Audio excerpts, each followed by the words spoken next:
One more time. One more time. I'm glad I'm glad to be in the number. to be in the number. Just one more time. Just one more time. I won't be before you long, but I did bring my Bible with me, so there is a word for you. Amen. So all those who's able to stand, I ask that you please stand. Amen. You know, we used to have a saying that in my mom and daddy church. He said, you know, when the author is present of anything that you read, you should always stand out of sheer respect for the author. Amen. And since God is the author and the finisher of this word, we should always just stand out of sheer respect to God. Amen? Amen. Amen. Turn your Bibles to the book of Acts, the 4th chapter. Like I said, I won't be before you long.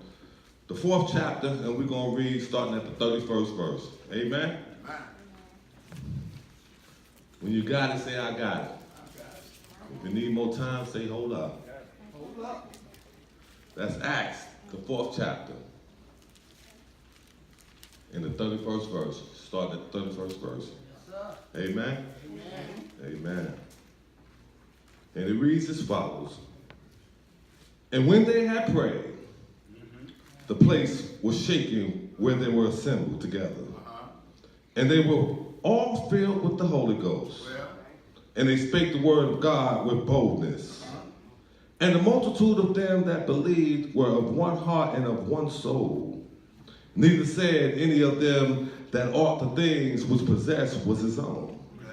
But they had all things in common. All right now. And with great power gave the apostles witness of the resurrection of the Lord Jesus. And great grace was upon them all. Look at your neighbor this morning and say, neighbor, it's time to plug into the power. High five your neighbor on the other side. Say, neighbor. Come on now, come on. It's time to plug into the power. You may be seated. You may be seated. We need his power to forgive. Amen. We need his power to overcome the enemies of our own soul. Amen. That's right. We need his power to reach the lost world. Yes, yes. The good news is this morning, church, that all the power that we need is right here available to us. Amen? Amen. Matthew 28, 18 and 20 tell us that we have the promise of the Great Commission. Paul told us in Philippians 3 and 10 that he said he longed for the power of the resurrection. Come on, sir. The word tells us over in Acts 17 and 6 that the early church had the power to overcome the world. They said there was no such thing as this God among them. The word says that there were multitudes that believed, even in Jerusalem, where the influence of the chief priest was the strongest. They was all of one heart and of one soul. And although they was all from different hoods, and you know, that's just me saying. Although they was from different neighborhoods and different ages and different tempers and different conditions, they were all people that perhaps before they believed were perfect strangers to each other. All right. Yet when they met Christ, they became acquainted that they have known each other all their life. And I would say that it was because they began to plug into the power. Yeah, come on, Dad. So as we begin looking at this 4th chapter of the book of Acts, Luke gives us a bird's eye view into the power of the Holy Ghost. Well, Luke writes how Peter and John was doing the work of the Lord. He said they was teaching and they was witnessing and they was converting a lot of people to Christ. And because the Sadducees and the chief priests of the Jewish faith only believed in the books of Moses and they didn't believe in the resurrection of Jesus Christ, you know that there was about to be some drama. okay. For the Bible teaches us that Peter and John had healed a man that was lame from birth. And because the people, you know, had seen them do this, they couldn't deny the power of the Holy Ghost. The Bible says that the man was above 40 years old to whom this miracle was shown. So that just lets us know one more thing, that he had been dealing with this issue for a long time. Just as some of us sometimes is dealing with issues for a long time. This man was dealing with this issue for a long time. So, you know, the scripture goes on a little further for Acts 4, and it tells us that apostles got detained and questioned by the chief priests because of their witness to the fact that this man had been healed. Yeah. Ain't that just like people? They always want to get mad when they find out something good happened to somebody else. Yeah. This is what was going on right here. So Peter, being filled with the Holy Spirit, said, rulers and elders and the people of the high court. He said, if we are being called to account today for telling you what happened to this man, Come on now. because he's standing right here next to us here, you can see him. Then know this, all the people, even all the people in Israel, it is by the name of Jesus Christ of Nazareth, Yes, sir.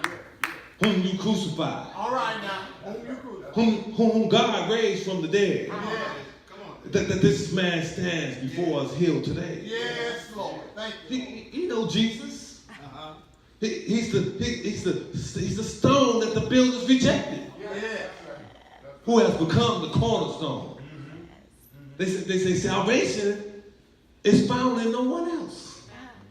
For there is no other name under heaven given to mankind where we must be saved. All right. All right now. So, you know, that would have shocked me too. All right. You know, I got you in here for a crime, and that's what you telling me? So when they saw the courage of Peter and John, they realized that they were unschooled and just ordinary people. You know, ordinary people doing extraordinary things. They were just ordinary people. All right. And they were astonished, and they took note. You know, they began to cackle, right down. They took notes, and they said to themselves, "Hey, man, these two cats must have been with Jesus." All right. They began to talk among themselves, saying that these guys must have been with Jesus. But they ain't stopped there. You know, they said, they keep on reading a little bit further down in Acts 4. They called them back up in there. You know, they wasn't just going to let them go. They called them back in again. And they told them, look, I don't want you talking about that Jesus character no more. Jesus. But Peter and John replied. You know, and this is how we have to reply sometimes when the enemy is trying to tell us that Jesus ain't real. Peter and John replied, which is right in God's eyes, to listen to you or to listen to him. They say, you be the judges. They telling the judges, you be the judges. So I asked for us. This is what they said. I didn't make this up. It's in the Word. Pick it up sometime and read it. It's a good book. It says right there in the Word, as they said, as for us, we can't help but speak about the goodness of Jesus. We can't help but tell somebody we know the Lord. So after further threats and taunting them a little bit more, they finally let them go. Because they couldn't decide what to do with them. You know, they looking at them like, oh my God, you know, we want to kill you for talking about Jesus, but you like, ain't scared. So they looking at them like, hey, what's really going on here? So they had to let them go because they couldn't figure out how to punish them. Not to mention, when they looked out their own window, was a bunch of crazy Christians out there praising the Lord, jumping up and down because they had already seen just a little bit about what God can do. So after they released, you know, they went on back to the house, got around their buddies, and they began to talk, began to tell their buddies, you know, I'm just paraphrasing, but it's in Acts 4. They begin to talk to their buddies, and their buddies begin to ask them, hey, what's going on down there? You know, they said y'all was in jail and everything, but I see y'all here now. So they told them what they told the judges. And when they did that, you know, the Bible don't say nothing about when they did that. People begin to judge them. Begin to say, hey, you know, you got a criminal record. Right. You know, y'all, early Christian felonies. You know, y'all was some bad people because y'all was in jail. They didn't say nothing about the people started tripping with them. They said the people began to praise the Lord. They began to lift up their voice. They began to clap their hands. They began to stomp their feet because they was glad that it was not being fooled in the mind, that what they seen was really real.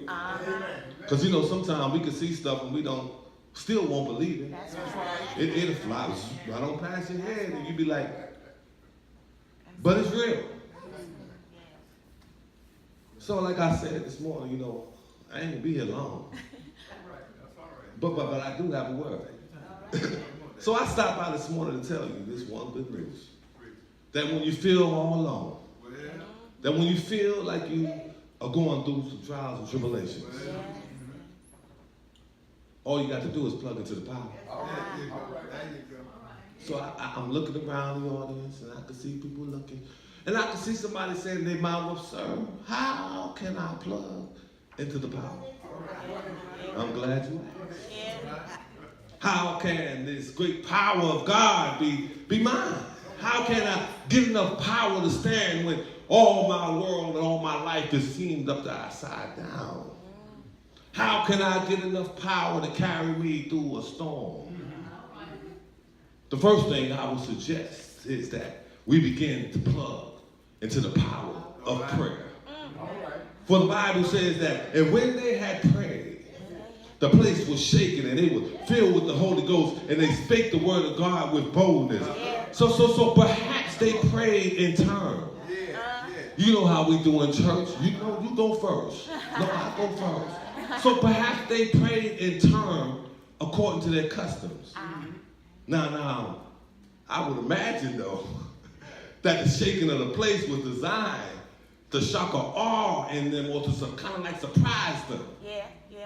Or maybe it was just to raise their expectations and to give them a sign that God was still with them. All right. Or perhaps it was to remind them of the prophecy that was written in Haggai 2:6, which says, I will shake all nations and fill this house with glory. I don't know what the reason for the building shaking. So I can't tell you why the building shook. But one thing I can tell you, I can stand here this morning and proclaim that there's power in prayer. So just like the disciples, we might want to ask the Lord to teach us how to pray. You see, we are all taught in a lot of great things. We got some good organizational skills, some of us, and we're well taught in the doctrine, and you know, we got some great teaching techniques, and you know, we can do some things. However, too many Christians. No, don't shoot the messenger. I'm just here telling you what the Lord told me.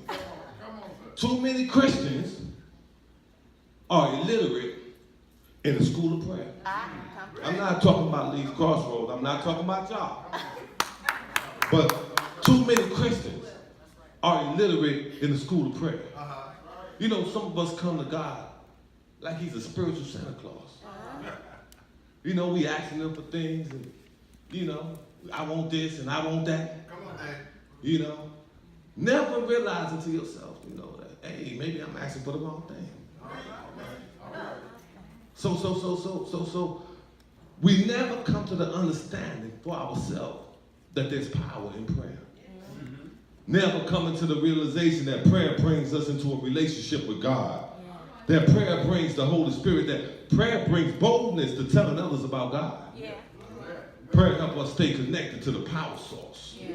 Prayer will be our lawyer in the courtroom, our doctor in the sick room. Prayer will help us be our bridge over troubled waters.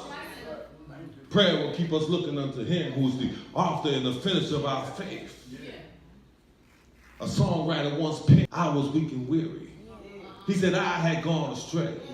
He said, I was walking in the darkness. He said, I couldn't find my way. He said, but then a light came shining to lead me from despair. He said, all my sins forgiven, and I was free from care. He said, I found the answer. He said, I've learned to pray. He said, with God beside me, I found the way. He said, the sun is shining for me each day. He said, I found the answer, and I learned to pray. So I stopped by to just let you know that the message is clear. That when you make your petitions known unto the true and living God, when you say, it's me, It's me, oh Lord, standing in the need of prayer. When you're able to proclaim to yourself, I need thee, oh, I need thee. Then you will be able to plug into the power of prayer. So now that I told you how to turn on your power of prayer, it's time to plug into the power of love. For the Bible declares, he said, for God so loved the world that he gave his only begotten son, that whosoever believeth in him should not perish, but have everlasting life. Now, you know, perhaps they had been of different denominations, or perhaps they had a lot of issues with each other before they had met, or before their conversion to Christ. Maybe they just didn't like that you lived on the west side and I live on the east side. You know, you don't know what their problem was, but you know they didn't get along. So, but despite their differences, they was able to lay all of that aside. And they was able to concentrate and focus on who? On Jesus. They began to have the same goals and the same mindset, which was to please God. They were of one heart and of one soul. Which can only mean one thing. That we as Christians, our fellowship in the church must be based on the love of Christ. Jesus said, a new commandment that I give unto you. That you love one another as I have loved you. He said, that ye also love one another. And he said, by this. Not by how much money you make. Not by the kind of car you drive. Not because of your job status or your family status or your isms and your schisms. He said, by this shall all men know that you're my disciples. If you have love one for another. And then the Apostle Paul, you know, I'm a writer, so I like to hear smoothing, settled type words. So the Apostle Paul tells us over in 1 Corinthians 13 chapter, he said, though I speak with the tongues of men and of angels and have not charity, I have become a sounding brass and a tingling cymbals. He said, and though I have the gift of prophecy and all understanding of mysteries and all knowledge, and though I had all faith, he said, so that I could remove mountains. That's good. He said, and have not charity, I have nothing. And though I bestow all my goods to feed the poor, and though I give my body to be burned, and have not charity, it profits me nothing. Therefore, saints, we have got to plug into the power of love. Turn that switch on and learn to respect the power of love. Because love forgives and breaks down barriers. Love looks for the best in our brothers and sisters. Love looks for being considerate to other people in the church. Love produces passion for those lost ones in your family and in the community. Love makes people more important than possessions. Love enables Christians to put away all our drama. When we plug into the power of love, the Bible declares that love covers a multitude of sins. And now, abide, faith, hope, and love.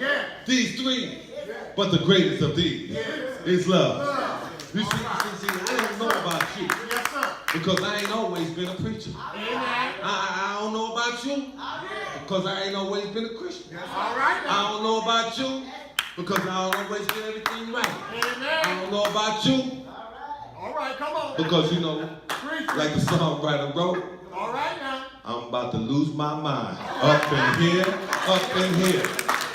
I'm about to lose control. Up in here, up in here. So I don't know about you, but when I was sinking, deep in sin, far from the peace of shore, very deeply stained within, sinking to rise no more. I'm convinced, I'm persuaded that it was the master of the sea that heard by the sparing cry. And from the waters, I said, from the waters, he lifted me. Now say, am I? It was his love that lifted me.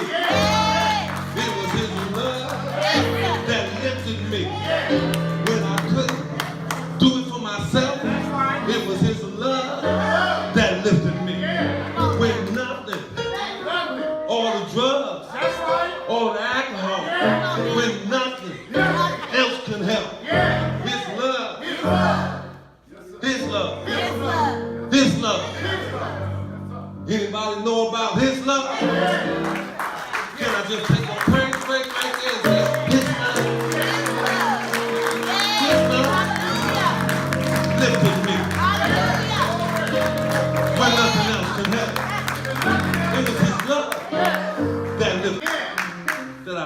about plugging into the power of prayer. We can get on our knees and pray. Now that I told you about plugging into the power of love, we can learn to respect the power of love. But now, it's time to plug into a little bit higher power source. Come on now. A songwriter once wrote, we used to sing this song when I was a kid. He said, I said I wasn't going to tell nobody. He said, but I couldn't keep it to myself. He said, I said I wasn't going to testify, but I couldn't keep it to myself. He said, what the Lord has done for me. He said, you ought to have been there You should have been there. when he saved my soul. He said, you ought to have been there when he put my name on the wall. He said, I started walking. And I started talking. And I started singing. And I started shouting about what the Lord has done for me. They said these praying, loving folks. They said they became powerful witnesses. No. This about to be good. And see, the church I came from, our pastor always would say, buckle up, buttercup. Because this about to be good.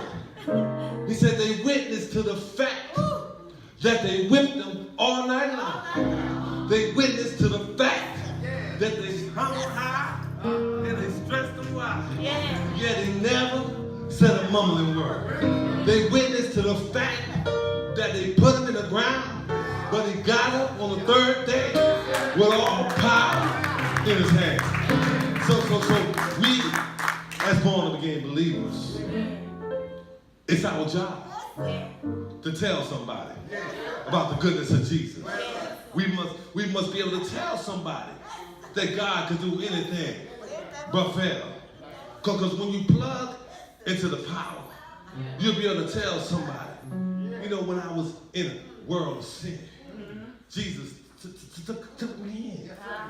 You'll be able to tell somebody that when I was in trouble, when I felt at my lowest point, I realized to myself that God became my El Shaddai, my Lord God Almighty.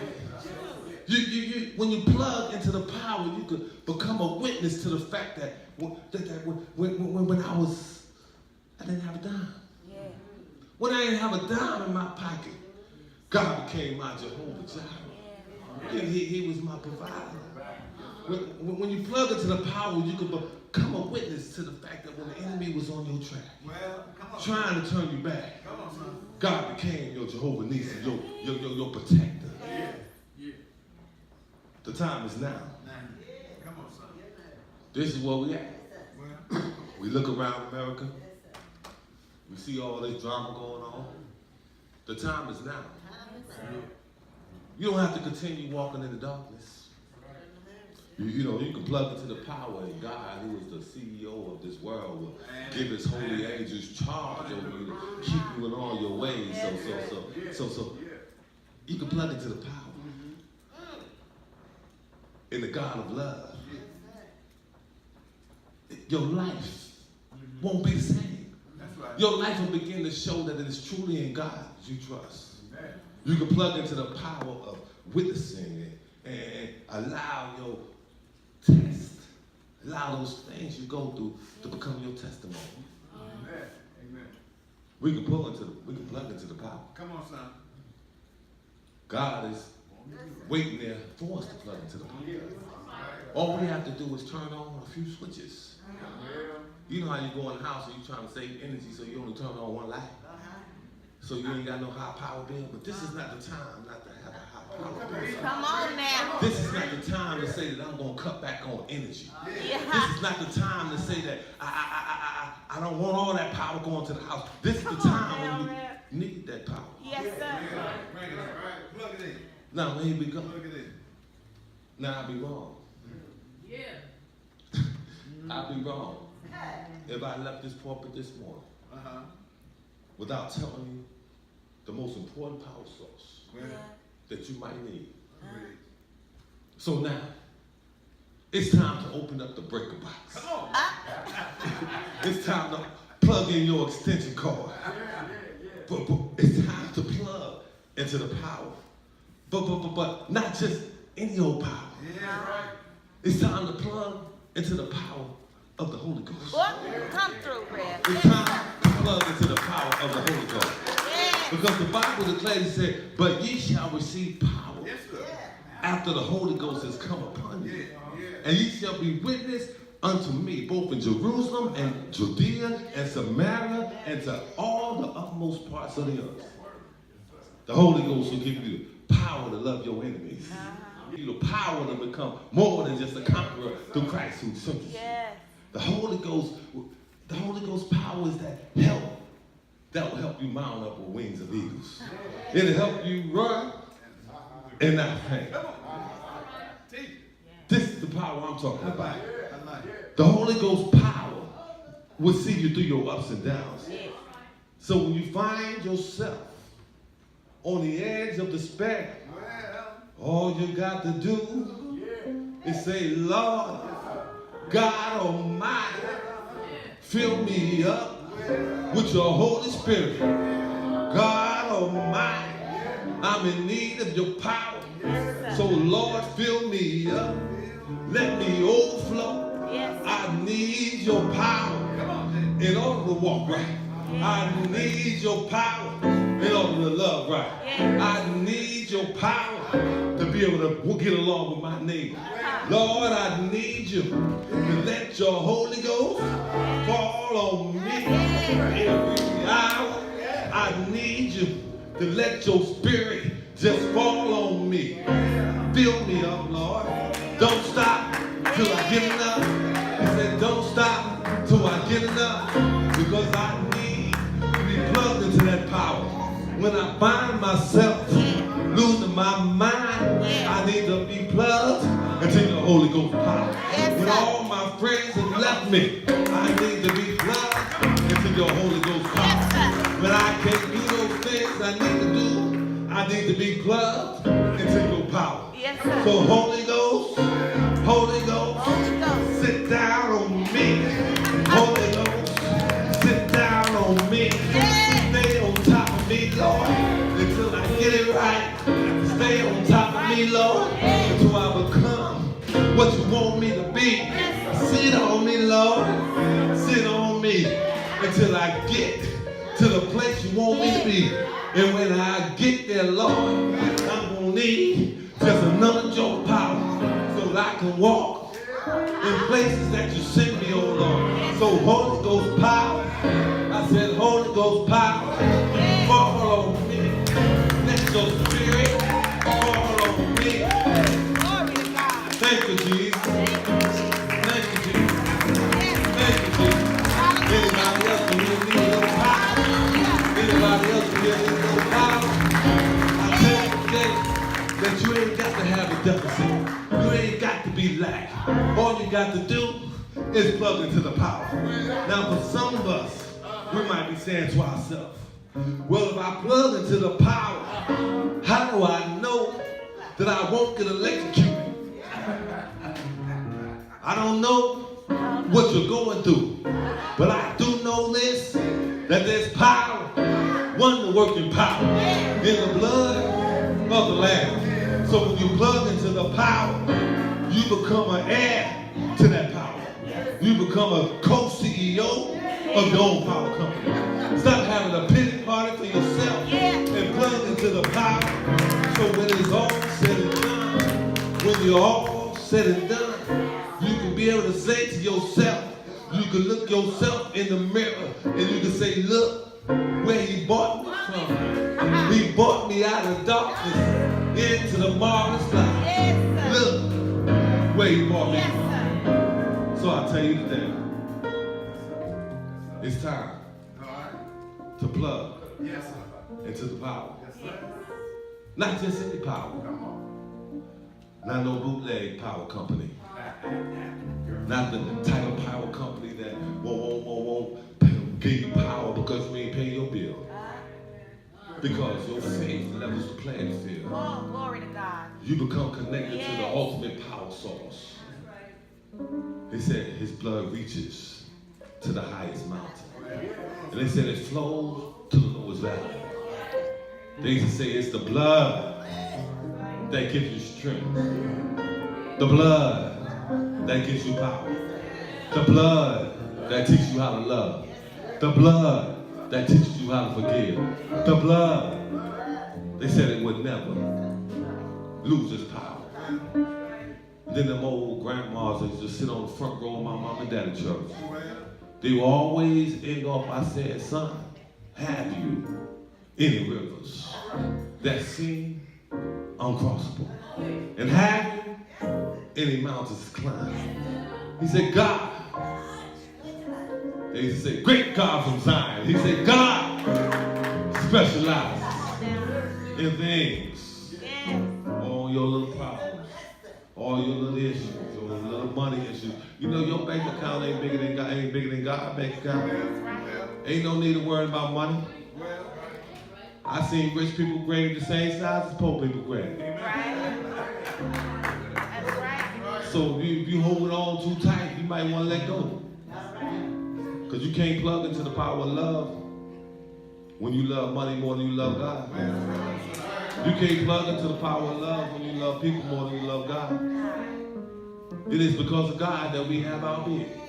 It's because of God we have our intellect. It's because God, He bestowed upon us greatness. So, as Pastor Wilkins used to always say, it behooves you to begin to plug into the power. So that you too at some point can tap into your power source. Nobody likes to feel defenseless. I spent years in the Marine Corps, and you know, when you humping on the battlefield, you don't want to feel like you ain't got the right equipment to do what you got to do. You know, you get in a fight, you want to be ready for the fight. You know, you get into a fight, you don't want to be a casualty of war. So when they come to be a casualty of war, God created us to be kings and queens and conquerors. But it ain't until we begin to plug into the power, the right power. It ain't until then that we won't be able to understand all the great things He has for us. So I pray for you every day that your faith faint not. I pray for you every day that God continue to strengthen you, that God continue to walk with you and talk with you. I also pray that you will listen to what God has said. Because if He's talking and you ain't listening, we still got some problems.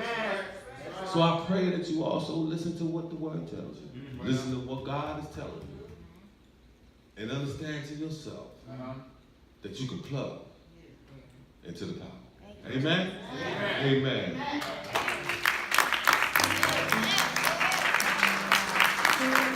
Come on, somebody, let's give God some praise. For the messenger of God. It's time to plug into the power. Amen. I told you he was growing, didn't I? Great message, my son.